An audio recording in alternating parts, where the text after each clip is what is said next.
ॐ घण्टाशूलहलानि शङ्खमुसले चक्रं धनुषायकम् हस्ताब्जैर्दधतिं घनान्तबिलसच्चितांशुतुल्यप्रभां गौरीदेहसमुद्भवां त्रिजगतामाधारभूतां महा पूर्वामत्र सरस्वतीमनुभजे शुम्भादिदेत्यार्दिनीं प्रेम से बोली जगदम्बे मातु की जय। प्रथमं शैलपुत्री च द्वितीयं ब्रह्मचारिणी तृतीयं चन्द्रघण्टेति कुष्माण्डेति चतुर्थकं पंचमं स्कंदमातीति षष्ठं कात्यायनीति च सप्तमं कालरात्रीति महागौरीति चाष्टमं नवमं सिद्धदात्री च नवदुर्गा प्रकीर्तिता। ये दुर्गा सप्तशती का पाठ हम करते हैं। ये नवरात्र शारदीय नवरात्र के रूप में हमारे देश में प्रसिद्ध है। ये नवरात्र जगत जननी जगदम्बा का नवरात्र जिसे नवरात्र कहते हैं, ये 4 होती है।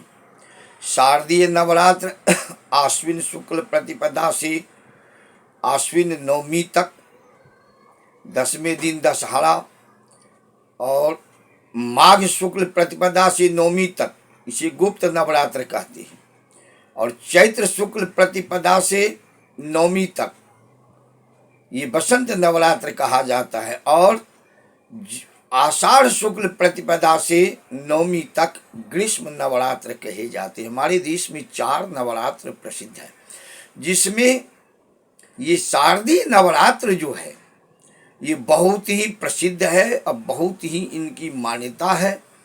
चूँकि ये ज़्यादातर इसलिए प्रसिद्ध है जो विजयादशमी के दिन राम ने रावण पर विजय प्राप्त किए थे। रावण का पराजय हुआ था, राम का विजय हुआ था, इसलिए इसे विजयादशमी दशहरा कहते हैं। दशहरा के रूप में ये त्यौहार ज़्यादातर प्रसिद्ध है, और दशहरा के दिन लोग उत्सव मनाते हैं, सीमोल्लंघन करते हैं, अनेक तरह की अपनी मनोकामना वांछित कार्यों को पूरा करते हैं। हमारे ये दुर्गा सप्तशती जो है ये मार्कंडेय पुराण से ली गई है।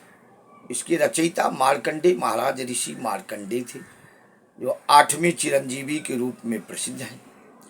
और ये सावर्णिक नाम के मनवंतर में ये कथा है। दुर्गा सप्तशती शक्ति की संचित करने के लिए, शक्ति का संचय करने के लिए हम ये पाठ करते हैं, इनकी आराधना करते हैं। माँ देवी दुर्गा 9 रूप में प्रसिद्ध हैं। प्रथमम शैलपुत्री, द्वितीयम ब्रह्मचारिणी, तृतीयम चंद्रघंटा, कुष्मांडा के रूप में चतुर्थ। आज पंचमी है नवरात्र के, शारदीय नवरात्र की पंचमी है स्कंद माता, 6ठे दिन कात्यायनी, 7वें दिन कालरात्रि की पूजा होगी, और 8वें दिन महागौरी की पूजा होगी। जहाँ मूर्ति निर्माण किए जाते हैं तो 8वें दिन ही मूर्ति की पूजा होती है, माँ गौरी की पूजा होते हैं, और नवमम सिद्धदात्री, 9वें दिन सिद्धदात्री के रूप में पूजा होती है। ये माता दुर्गा की पूजा होती है।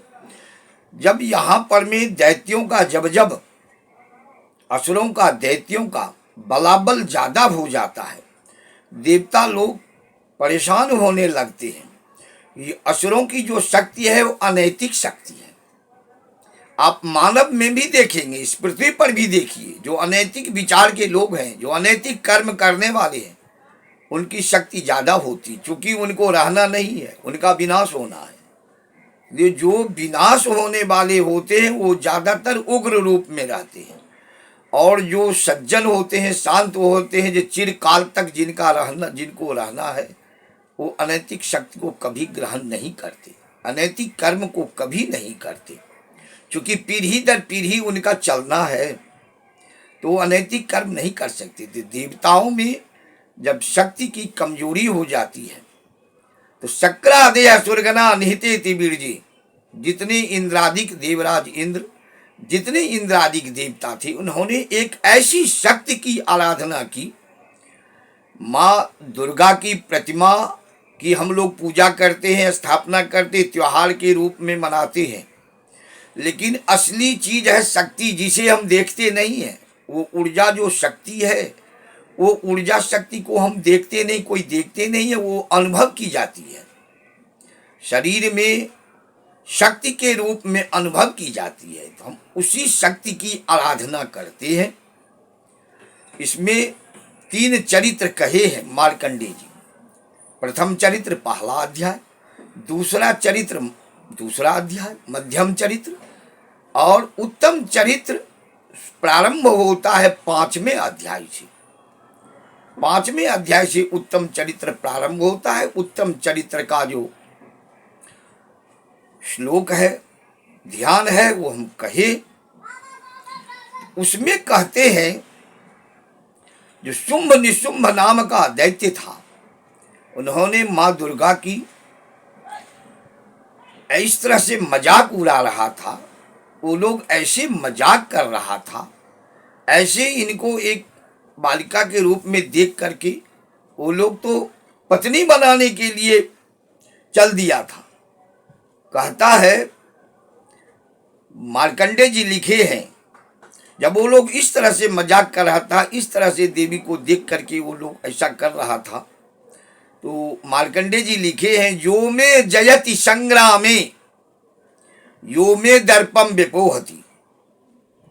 रे दुष्ट भगवती माँ दुर्गा, माँ शक्ति कहती है, जो में जयति संग्रामे, जो मुझे संग्राम में जीत लेगा, यो में दर्पम व्यपोहति, जो हमारे दर्प को, दर्प नाम है क्रोध का, तेज का, जो में दर्पम व्यपोहति, जो हमारे तेज को नष्ट कर देगा, यो में प्रतिबलोलोकी, जो हमसे ज्यादा शक्तिशाली होगा, 100 में भर्ता भविष्यति, वही हमारे पति हो सकते हैं।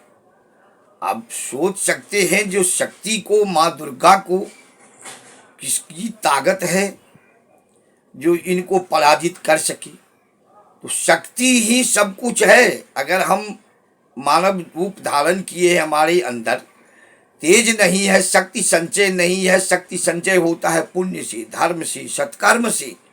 जब हम अनेकों तरह के सत्कर्म करके, देवत्व आराधना करके, अपने पुण्य को, आराध्य देव को प्रसन्न करके शक्ति संचित करते, तो हमारे अंदर में वो शक्ति आ जाती है। जिस शक्ति में अगर कोई हमें इस तरह के अपमानित करता है या हमें कुचलना चाहता है, तो वो शक्ति ही काफी है। जैसे पुण्य की पुटली नहीं होती, पुण्य की घड़ा होती, पुण्य संचित होता है। पाप की पुटली होती, जो कोई पाप करने चले हैं, अनैतिक कर्म करने चले हैं, उनकी पुटली है, गठरी है, वो खुल जाएगी। जब गठरी खुलेगी तो अनेकों तरह से वो उनको, अनेकों तरह के उनका वो पाप कर्म, संचित किया हुआ पाप कर्म प्रकट होगा। अनेकों तरह की उनके सामने मुसीबतें आएगी और मुसीबतें में वो डूब करके खत्म हो जाएंगी। यही पाप पुण्य का विषय है।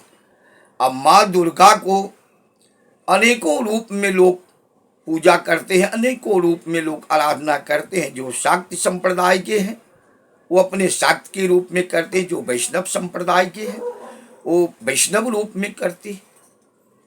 अब जहाँ जैसी उनको इस देवासुर संग्राम में राक्षसों के बीच में माँ दुर्गा को जब जैसा रूप धारण करना पड़ा, वैसे वो रूप धारण की। 3 अध्याय में कहते हैं मार्कंडेय जी, गर्ज गर्ज छनंग मूढ़ा मधु जावत पिमाम्यहम मया तो ही हते त्रेवा गर्जन्त्यासु दीप्ता। रे मूर्ख, तू तब तक गर्जना कर जब तक मैं मदपान करती हूँ। अब ये अपने विषय है, उपासना के विषय है। जो सात्विक प्रवृत्ति के हैं, जो वैष्णव प्रवृत्ति के हैं, वो इस चीज को कभी ग्रहण नहीं करेंगे, तो वैष्णव रूप में ही करेंगे। तो शक्ति जो है वो शक्ति संचित होती है, और असुरों पर विजय प्राप्त करने के लिए इंद्रादि के देवताओं ने मां शक्ति की आराधना किए थे। वो शक्ति एक दुर्गा के रूप में प्रकट हुई, और प्रकट होने के बाद जितने शुंभ निशुंभ महिषासुर रक्त बीज इत्यादि जितने प्रकार के राक्षस थे सबों का संहार कर दिए, और संहार करके देवताओं को अजय कर दिए। प्रेम से बोलिए श्री जगदम्बे मातु की जय।